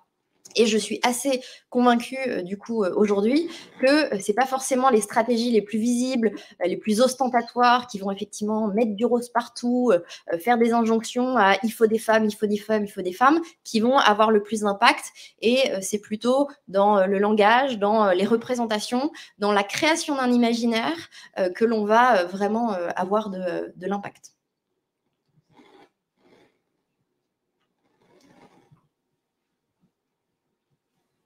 juste, on en a discuté par LinkedIn interposé avec toi. Il y a une initiative pour les lieux de type Makerspace ou lieux de Fab Lab et cette typologie de lieux. Il y a une initiative de femmes qui s'appelle Makerspace. Je pense que c'est inspiré d'une initiative américaine, je crois. Makerspace.fr, vous retrouvez aussi des petits tips pour favoriser justement le fait d'avoir une proportion plus élevée de femmes, parce que dans les Fab Labs particulièrement, c'est une population à 80, je pense, à 95% masculine, bien souvent. Et donc voilà, enfin, j'ai trouvé des choses aussi similaires dans le... Tout à fait. Ça vaut le coup de citer effectivement le mouvement ou l'initiative Make Her Space, qui est une initiative qui a pris racine dans les mouvements Fab Lab et qui détaille sur son site effectivement tout un tas de pistes pour travailler sur la possibilité de créer des espaces safe pour les femmes. Et du coup, c'est une super ressource. Je m'interroge parce que moi je bosse dans l'univers Web3 et c'est un univers de pseudonymat, soi-disant, enfin via Discord notamment. Et en fait, il est prouvé que via le pseudonymat, c'est pas forcément quelque chose qui encourage non plus la mixité ou l'acceptation, par exemple dans le jeu vidéo, tout ça, où les gens en fait n'ont pas leur genre affiché. Je voulais savoir si tu as vécu ce genre de témoignages et comment on peut faire dans un univers pseudonyme où soi-disant on n'a pas de genre, mais où en fait il y a pas mal de discrimination de genre, de non-accès des femmes ou des minorités. Est-ce que tu as des pistes sur ce domaine-là pour rendre les choses plus mixtes? Alors, j'ai pas de piste spécifique, mais par contre, ça m'évoque pas mal de recherches que j'ai pu lire au sujet du langage soi-disant neutre. Qui fait qu'en fait notre cerveau n'arrive pas à comprendre le neutre. Donc en fait quand il est face à du neutre, il projette spontanément plutôt du masculin. Qui plus est, si on est sur un environnement, si on est stéréotypé masculin, et il est possible, alors là je fais des raccourcis, hein, ce serait à creuser, mais que dans un environnement avec du pseudonymat, par exemple, je n'ai pas répété la question, mais c'était l'influence du pseudonymat dans le milieu du Web3, eh bien il est possible qu'à partir du moment où on est sur des pseudonymes, et du coup on est sur du neutre, eh bien en fait on s'imagine que c'est un environnement essentiellement masculin. Donc je suis pas du tout certaine que aller sur ce type de solution potentielle soit si vertueuse que ça. On va peut-être avancer un... Ok, c'est la dernière. Tu as parlé de Low-Code France, donc principalement en France. Est-ce que tu as pu regarder si on retrouve le même effet sur d'autres pays d'Europe et s'il y a un bon élève qui pourrait être une piste de réflexion? Alors, est-ce que j'ai pu regarder si sur d'autres pays d'Europe, il y avait ce même type de phénomène ou des bons élèves par rapport à nous? La réponse est non, parce que si j'en crois les recherches menées par Alexis, la France est quand même un bon élève pour le coup en termes de développement des communautés no-code et on n'en retrouve pas forcément à l'échelle de l'Europe, en tout cas d'autres équivalentes. Donc, j'ai pas eu l'occasion d'observer ce même phénomène ailleurs. Oui, je coupe, je suis désolée.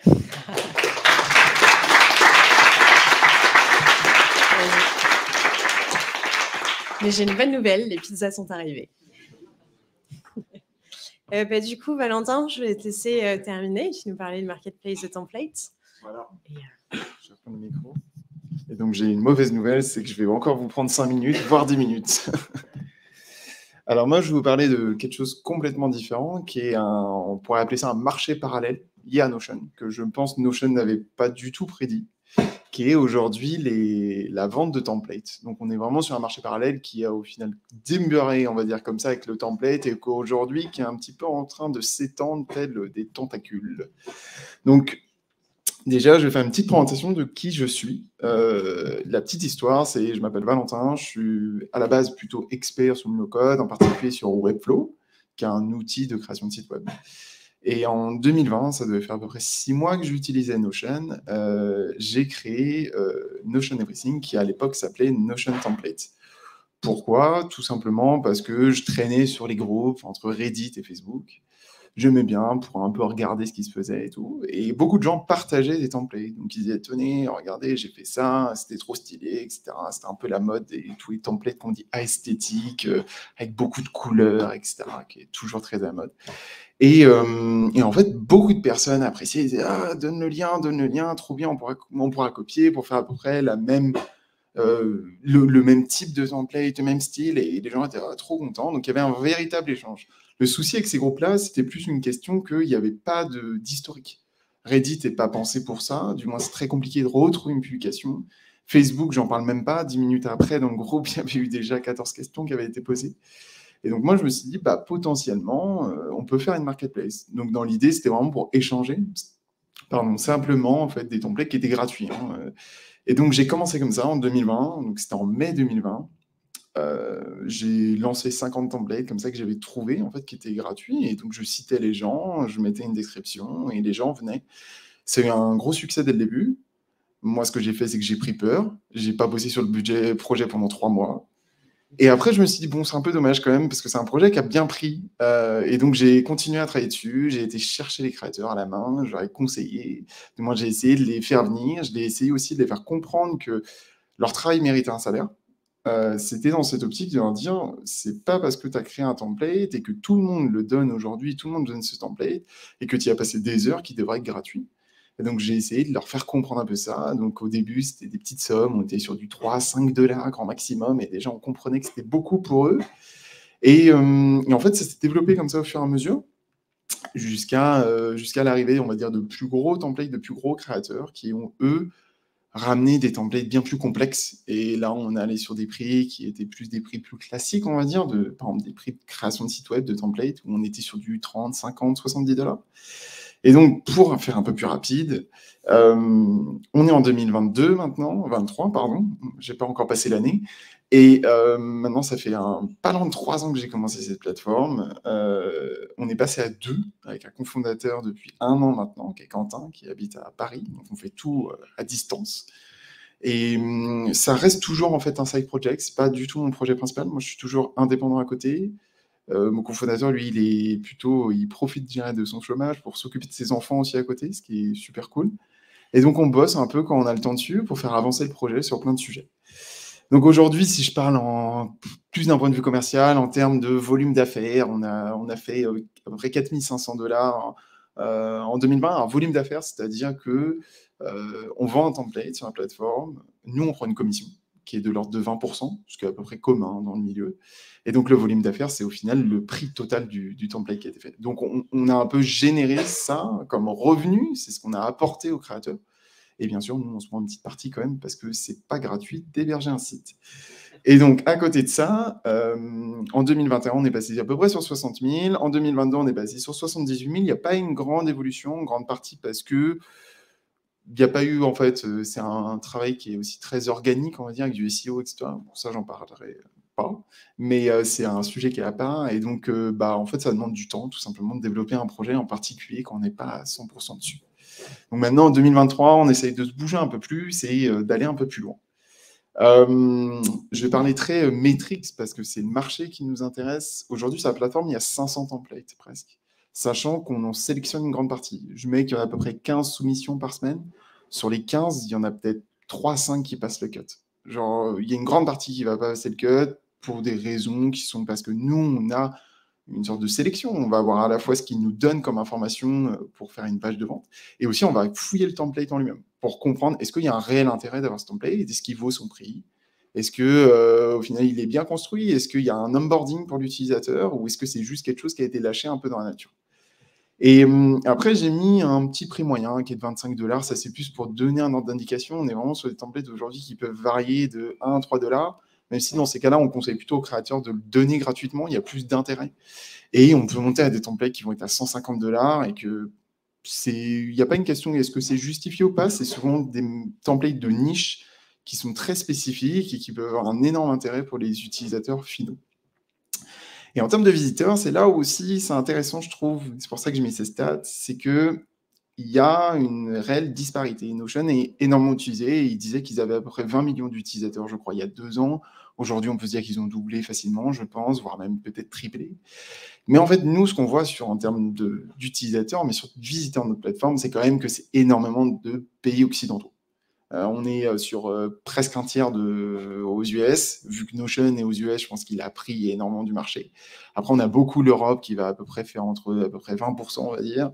Et après, on va avoir d'autres pays qui sont souvent genre l'Australie, des pays, on va dire, dits occidentaux, dits développés. Et on va avoir un petit peu l'anomalie du Brésil qui est là, qui est disponible. Je ne sais pas pourquoi le Brésil, ça a autant pris. Je pense que c'est beaucoup lié aux étudiants, parce que Notion est extrêmement utilisé par les étudiants. Un peu un état du marché. Donc, comme je disais, c'est beaucoup de visiteurs des US et des pays occidentaux. Aujourd'hui, on est beaucoup sur des templates personnels ou professionnels, mais plutôt pour des petites structures. Personnels, étudiants, on va dire, autrement, ça va être la liste de courses, la reading note, des personnes qui veulent faire des second brain, des choses comme ça, en fait. Professionnels, on va être sur du freelance ou des toutes petites structures à quelques salariés. Et après, on va dire qu'il n'y a plus beaucoup de templates. Quand on est d'une taille d'Akeneo, c'est un peu plus compliqué de ramener un template qui puisse correspondre. Mais en fait, on voit surtout, c'est un peu ces structurations du marché où il y a eu des acteurs, dont je vais parler après, qui sont arrivés, des gros acteurs. Et en plus de ça, on voit surtout des créateurs qui ont pris confiance. Il y en a, ils sont passés vraiment à plein temps sur de la création de templates ou un business autour de Notion. Et donc, ils ont plus de temps à se consacrer sur une recherche vraiment des besoins des utilisateurs pour créer des templates qui soient de plus en plus complexes. Mais sans parler même de complexité, c'est plutôt des templates qui correspondent à certains types d'entreprises, certains types de besoins. Et donc, on est sur des trucs, vraiment un marché qui se structure énormément aujourd'hui. Les gros acteurs montent la voie, donc ça c'est une rapide slide pour à la fois vous donner envie de faire des templates et venir les poster chez nous, et pour montrer qu'en fait c'est pas juste un hobby, quoi. On est sur à la fois du Islo qui a été un des premiers à se lancer sur le sujet en 2021 à peu près, alors sujet dans le sens à communiquer beaucoup. Lui il est à peu près, il communique sur le fait, ses chiffres sont qu'il fait à peu près 50 000 juste avec ses templates par mois en template, donc il emploie une petite équipe quand même assez sympa. À côté de ça, on a du Thomas Frank qui, lui, est un énorme youtubeur qui a 3 millions d'abonnés et qui, en fait, s'est consacré presque à plein temps maintenant sur du Notion. Il a une seconde chaîne qu'il développe, qui est dédiée à Notion. Et lui, il est à peu près à 100 000 en termes de revenus par mois aussi. Donc, pareil, son équipe, en fait, tourne un peu grâce à ça. Et le dernier point, c'était plus pour Maître Marie Poulain, qui est très connue, parce que déjà, c'est une femme, donc ça fait plaisir aussi, que ça soit pas que des mecs. Et aussi le fait que... elle est très reconnue en fait pour ses vidéos. C'est une grosse chaîne YouTube qui est super. Et franchement, elle fait un taf incroyable là-dessus. Et elle a une formation aussi qui est, à ce qui paraît, incroyable sur le sujet. Donc c'est plutôt cool en fait de voir tout ça qui bouge, quoi. Le dernier point, je vais mettre, vu qu'on est début 2023, sur mes petites prédictions de l'année sur le sujet, et en particulier sur ce business-là. On va plutôt être sur une adoption encore plus massive, hein, j'invente rien, mais en fait là, on va passer du stade où on était d'un point de vue très perso à un point de vue, je pense, très pro, avec des grosses boîtes, comme on a vu à Akeneo, comme Conto en France, qui a aussi beaucoup de Notion. On est quand même sur une boîte à 1000 personnes. Et voilà, il y en a de plus en plus, c'est ultra intéressant. Et donc, ces grosses boîtes vont structurer en interne pour de la doc, pour plein de choses. Et je pense qu'en fait, ça va faire une adoption encore plus massive. Au final, on va peut-être passer... Aujourd'hui, on était, je pense, d'un point de vue plus des gens qui utilisaient un point de vue perso, qui allaient vers du pro. Et aujourd'hui, c'est peut-être bien le pro au sein des entreprises qui va pousser les gens à faire leur liste de courses après sur Notion. On va peut-être être à ce stade-là, franchement. Donc, c'est ce que je disais après. Et en fait, on va avoir une professionnalisation des templates, donc des choses qui vont être de plus en plus structurées, avec aussi un marketing, une communication autour qui est très carré. Franchement, c'est assez intéressant de voir l'évolution des créateurs. Nous, qu'on a vu, c'est-à-dire que les tout premiers templates, on était vraiment sur des visuels un peu bancals. Nous, ça nous arrivait beaucoup, à moi et Quentin, d'aiguiller, en fait, de conseiller, de donner des feedbacks et tout, sur qu'est-ce qui sont un peu... nous, nos bonnes pratiques qu'on a vues, de fait, qu'est-ce qui marchait bien, en fait, tout simplement sur les templates, pourquoi ils se vendaient bien, hein. Et en vrai, on a 490 templates, mais grosso modo, notre chiffre d'affaires, il est généré par 20 templates, quoi. C'est que la page de vente fait tout, et le marketing, on a souvent tendance à l'oublier. Et on a aussi le fait qu'on va avoir d'autres verticales, en fait, qui vont s'ouvrir. Donc, on croit beaucoup, nous, au consulting. On est en train de faire quelque chose avec Camille à ce sujet-là pour le marché français et international de mise en relation. Et donc, le consulting, on le voit déjà avec des Marie Poulain, avec des Temirlan, avec pas mal de personnes, en fait, qui font aujourd'hui du consulting dédié sur Notion. Donc, ce qui est déjà assez intéressant, en fait, de se dire ça marche bien, genre qu'ils peuvent en vivre, en fait, de ça. Et après, moi, je pense même qu'on va aller au stade où il va y avoir des jobs qui vont être dédiés à ça. Parce que, par exemple, quand on s'appelle Akeneo, qu'on a 400 personnes, donc le Notion, il doit faire assez peur quand on arrive dessus, il doit être impressionnant. Avoir quelqu'un, en fait, qui structure la chose, qui a son job, en fait, qui est de comprendre, on va dire déjà, et de faire comprendre aux autres, et en plus de ça, de maintenir une organisation qui est clé, bah, je pense qu'en fait, ça va devenir en fait nécessaire à des points de vue de certaines entreprises, comme aujourd'hui, le no-code a pris son essor, et qu'aujourd'hui, on a des personnes qui sont spécialisées sur le no-code au sein des boîtes, qui sont des product builders, par exemple, et qui font tout en no-code, et que leur but, c'est vraiment, genre, justement, de cadrer, en fait, tout ça. On peut plus juste dire, bah, il y a quelqu'un, c'est un peu sur son temps libre qui va gérer, parce qu'en fait, c'est un job à part entière, quoi. Donc, je crois que c'était ma dernière slide. Ah non, petit cadeau de fin, parce qu'en bon marketeur que je suis, on a des templates quand même que nous, on a sortis, et on a un peu notre best-seller qui est un Tax and Project Management qu'on a co-créé avec Quentin, et lui a fait une grande partie du boulot. Moi, j'ai fait une partie de relecture, on va dire. Et vraiment, c'est un top template. Je ne pourrais pas vous dire autre chose, hein. En gros, on vous donne un petit code promo si vous l'utilisez. Très utile pour manager vos projets en interne, que vous soyez solo ou que vous soyez à plusieurs. Voilà. Donc, merci beaucoup. Et puis, je vous dis bonne pizza maintenant, surtout, à moins qu'il y ait des questions peut-être.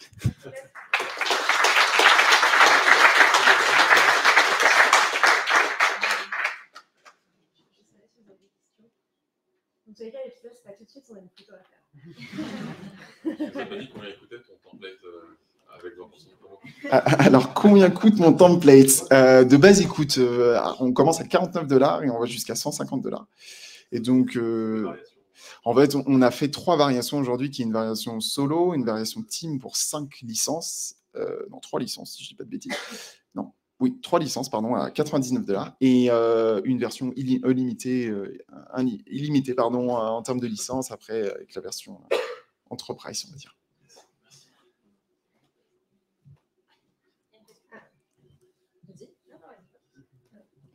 On va continuer longtemps. Du coup, il y a Benjamin qui demande si tu n'as pas le sentiment que le marché des templates Notion commence à être saturé. Est-ce que le marché des templates Notion est saturé? C'est une très bonne question.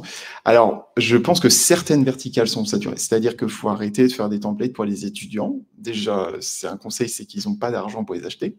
Donc, ça ne sert pas à grand-chose en général. Sans même parler de business, à moins que c'est pour vraiment donner, et ça, c'est très bien. C'est saturé sur certaines verticales, c'est-à-dire sur justement dont je parlais, tout ce qui va être personnel, genre sur des... je ne sais pas, vous voulez faire une reading list, ou vous voulez faire un truc pour regarder vos films et les noter, ou des courses, n'importe quoi. Le perso a été un peu saturé parce qu'en fait, c'est ce que les gens faisaient naturellement, on va dire, tout seuls, et que c'est là où ils ont commencé généralement. Et aussi, après, tout ce qui va être lié au un peu plus pro, mais solo, donc les freelances, etc. Maintenant, il y a d'autres verticales, mais qui sont, je pense, plus difficiles à accéder, qui vont être les entreprises. Le problème, c'est que généralement, si on n'est pas à l'interne dans l'entreprise, on ne connaît pas les problématiques de l'entreprise. Mais je pense qu'après, on peut aller aussi sur des marchés beaucoup plus de niches qui vont être, je ne sais pas, faire un Notion pour... Il y en a qui ont fait, par exemple, pour des mariages, organisation de mariage. Et c'est un truc qui ne marche pas si mal que ça, au final, parce qu'il y a un besoin, parce que c'est une grosse galère. Et donc, c'est toujours penser, en fait, quel est mon besoin? Et je pense que le réel question, c'est plutôt de se dire, on part d'une problématique et on essaye d'interviewer des gens et de comprendre, en fait, c'est quoi leurs besoins avant même de se lancer dans la création du template. Ok, cool. Moi, j'ai vu, du coup, je fais partie des ambassadeurs Notion, et j'ai vu les gens dont vous avez parlé commencer à se poser des questions. Donc, les Marie Poulain, Franck, etc., tous ces gens-là, sur le fait qu'ils étaient en train de se faire pomper leur template.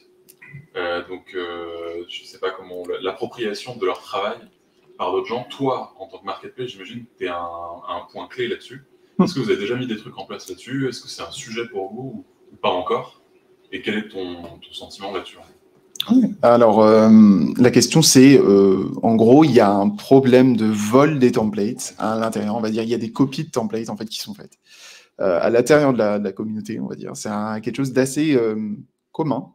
En gros, c'est des templates généralement qui fonctionnent très bien, qui marchent, qui se vendent très bien, donc communiquent beaucoup. Les personnes le prennent, alors soit elles l'achètent, soit en final l'obtiennent par X ou Y manière, le copient complètement, font vraiment un clic droit copier, le mettent dans un Notion, le mettent moins cher et le vendent à leur tour. Alors, je pense que c'est une problématique pour ces créateurs, mais moi je pars un peu du fonctionnement, c'est une fausse problématique. Pourquoi ? Parce que, en fait, c'est pas parce que tu as créé le template qu'il va se vendre. En fait, le grand principe, c'est que Marie Poulain, Thomas Frank vendent leur template parce qu'ils sont eux-mêmes. En fait, ils ont un gros branding derrière qui fait qu'ils sont connus. Et en fait, les gens leur font confiance eux, ils font pas confiance dans leur template. On a eu ces problématiques en interne dans le sens sur Notion Investing, où en fait, moi j'ai eu certains de mes créateurs qui sont venus me voir en mode mec, en fait, tu as accepté un template, c'est une copie en fait de ce qui a été fait. Voire même moi, vu que là on fait un travail, c'est pour ça qu'on va un travail de review qui est très approfondi, c'est que si on a des doutes, on préfère pas le prendre, le template. Et si ça m'est arrivé même de regarder un template et de me dire c'est marrant, je le connais déjà, alors que je l'ai à peine commencé, et en fait, je préviens même le créateur pour lui dire que en fait, nous, on a eu, et je donne quand même les coordonnées de la personne pour qu'elle puisse s'arranger un peu avec elle. Il y a eu des cas, voilà. Je pense que les cas, il y en a eu des très médiatiques, très médiatisés, et d'autres que en fait il y a eu plein de copies qui ne sachent pas parce qu'en fait on est encore dans ce mirage de l'argent facile, qu'on peut juste copier un template et le faire. Est-ce qu'il y a en fait au bout, est-ce qu'il y a une solution? Non, il n'y a pas de solution. Malheureusement, Notion fait que aujourd'hui, quand on a le template, on peut juste copier l'information, la dupliquer et revendre de son côté, rebrander d'une certaine façon, et c'est fini, quoi. Voilà.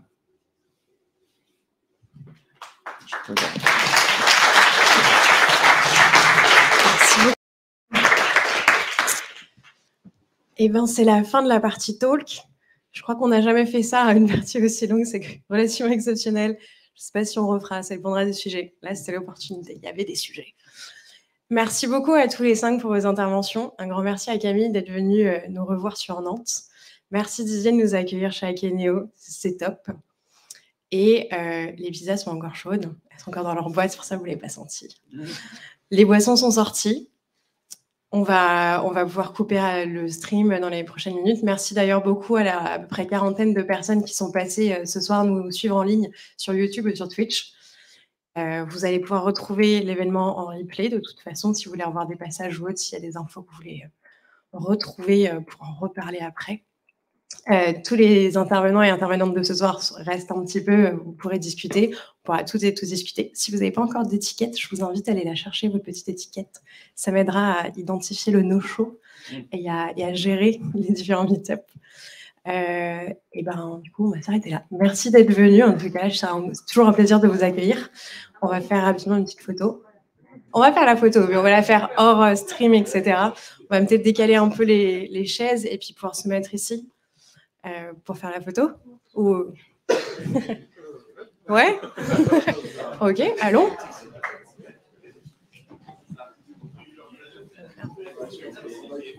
Amandine.